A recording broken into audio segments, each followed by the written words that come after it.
Alright, so this time I turned on the camera.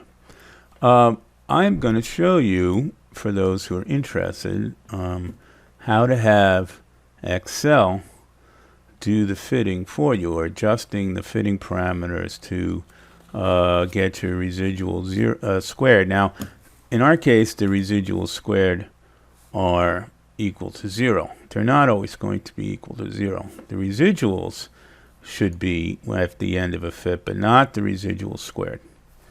Okay, so we're going to be using something called a solver.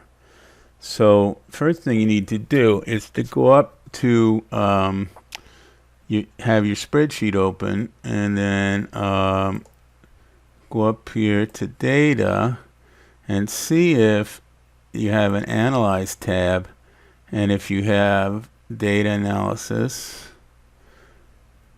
which we won't do that now, and you have what's called a solver. Now if you don't have this here, what you have to do is go to my YouTube channel and go to Excel Prep, and this is going to tell you how to add those in if you don't have them. So if you don't, take a look and then pause this video and then go ahead and get and watch these two and get Excel ready to go, and then come back to this video. Alright, so we want here. Alright, so we set up our residuals. We did all.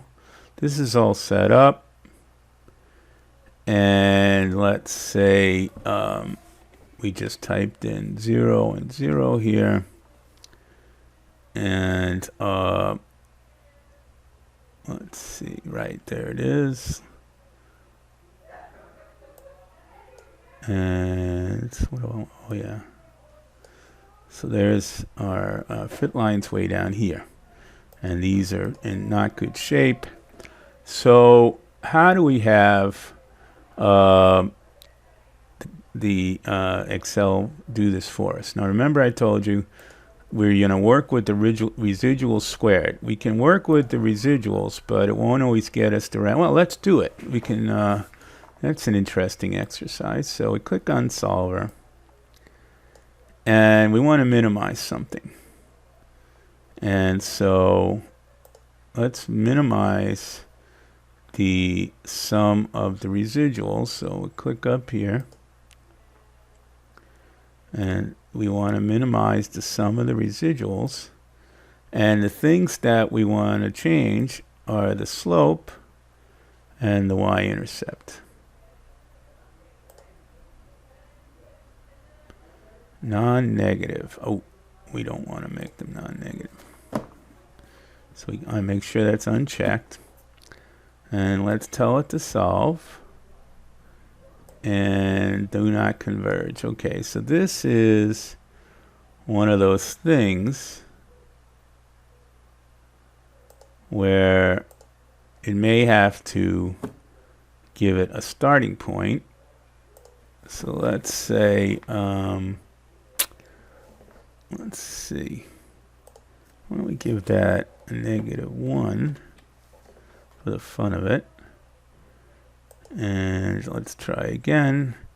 I don't want to get too deeply into it because it's not so minimize, and it won't do it, so it won't even do it. I was wondering if it would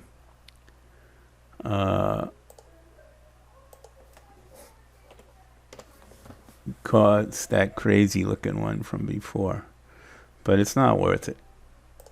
Let's just go straight. So we want it to do the residual squared, and we don't want to make things non-negative, so we can solve, and look at that, dead on, and we're set. So of course this is really useful when you have real data points that are all kind of scattered around, and you're not, it's just going to be too much of a pain. Look at that. There's that's error introduced by our finding the average value of t, even for artificial data. But anyway, it'll be scattered around, and it'll be a lot harder to sort of minimize the sum of the residual squared. So it's better to use the solver, but it's no big deal as far as like what you're required to do for this lab, but it's a really useful thing. All right, that's it. See you soon.